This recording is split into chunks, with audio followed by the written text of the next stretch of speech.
Mike, check 1 2. It's the Y2K Collector, and it's been a wild, wild week.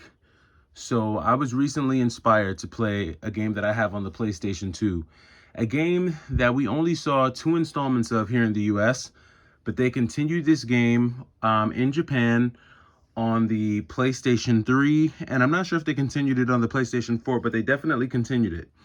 So before I talk about the game, which many of you might already see, if you live anywhere in the tri-state area on the East Coast, New York, Manhattan, New Jersey, Connecticut, you probably felt one of the largest earthquakes that we've had in a really long time.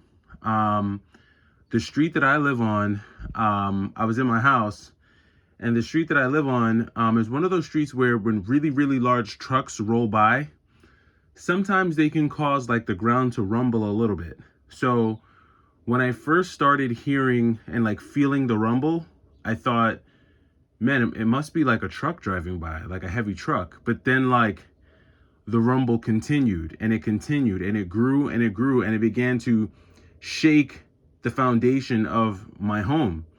And then I started to get scared because I thought, maybe, is it the boiler downstairs? Is it the heater downstairs? What is going on? And it wasn't until my entire house was shaking that I realized, oh shoot, we're in an earthquake. Now, I've lived in California, I've lived in the Midwest, I've lived all over the country. And when I used to live in California, earthquakes were pretty common. So you kind of knew once the ground started shaking, okay, it's more than likely we're in the middle of an earthquake. But if you live in New York, you've probably never felt an earthquake, because the last time we had a significant earthquake was maybe in the 70s. It's been like close to like 40 years or something like that since we've had a significant earthquake that you can feel. And not only did we have the initial earthquake, but then we also had like this aftershock, which was pretty significant as well, because the aftershock was still greater than any other earthquake that we'd felt in on the East Coast in a really long time. And so it just had me really thinking about, major disasters. And of course, we know what's going over on in Taiwan. So prayers go out to those in Taiwan and all those who have lost their lives due to the earthquakes out there.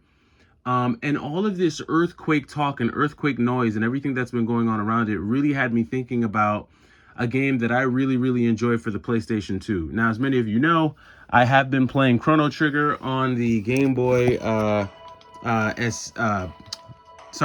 I've been playing it on the DS, and this is the level that I'm at now. I've made my way. I found Princess Nadia. I rescued Princess Nadia from the Chancellor, who wound up actually being some kind of monster. So Chrono and the gang officially vanquished him. Uh-oh, I think I accidentally walked into a battle that I wasn't trying to walk into. So we're going to close this for right now because I'm not trying to battle anyone.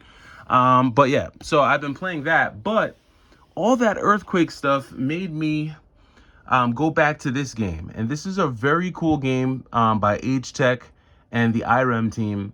And this is called Disaster Report. And if you've never heard of this game, it's a very unique game on the PlayStation 2. This is a real life sim game where your main goal is to make your way through this city. So basically you play as this reporter who you fly to this island to write a report. And when you get there, there are these major earthquakes that pretty much destroy the island.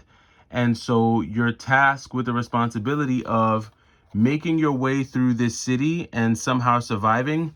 So you have to scale buildings, you have to walk on very steep ledges across large bodies of water, you have to navigate your way through broken down bridges. And as you go through the game, you meet a young lady and you help her, and she follows you throughout the game, and you meet a few people here and there. You really don't have weapons, but you do have items, and in order to stay like alive in this game, you have to continue to quench your thirst. There's different points throughout the game where you can take a drink of water, and that's what keeps you going. There are a lot of realistic elements about this game, which I thought were really sick, especially for this being a PlayStation 2 game. The graphics are pretty gnarly in this game too. When you start off, you have like pretty like regular clothes, but as you go through the game, your clothes start to get worn and torn and dirty, which is another really cool element I thought. was about this game. But all the earthquakes and stuff, especially in the city that I live in, because we don't have many major earthquakes, it really just made my mind go back to this game, Disaster Report. And this is just a real life simulator, or a real life simulation of what I guess you would have to do if you did happen to be in a big city during a major earthquake that toppled buildings and collapsed bridges and, you know, all sorts of stuff. The unique thing about this game is that at the time you get to this city, most people have already evacuated the city, which I thought was kind of random. Like, why would you fly into a city where everyone was evacuating? But it's a video game. So you pretty much play in almost like this I Am Legend kind of format where you're almost the only one going through the city. It's you and this young lady that's following you. And it's just a really cool sim. So if any one of you has this game, this might be a good week to play it, right? With all of the earthquake talk. There was a sequel and a follow-up to this game called Raw Danger, which I think has some cool elements, but I don't know if it's as thorough as this one. I think this is probably the better of the two, but Raw Danger is pretty cool. I actually used to have Raw Danger, and I sold my copy of Raw Danger a while back. Really thinking about getting it back though, especially with that earthquake that took place. But yeah, man, just a really cool real life sim. I don't know if there are any other real life sim games that kind of take place in this, like, I mean, we've seen games that take place in like a post-apocalyptic, like dystopian world. But I don't know if we've seen like a lot of like real life sim games that kind of deal with like natural disasters like earthquakes, tsunamis, hurricanes, things of that nature. So I thought this was a very interesting game and a really cool game to point out, considering some of the things that have occurred this last week. But let me know what you think down in the comments. Do you live on the East Coast? Did you live anywhere where you felt those earthquakes and the ground shake? Is that something that you felt? Let me know down in the comments what you thought about that, if it kind of threw you for a loop.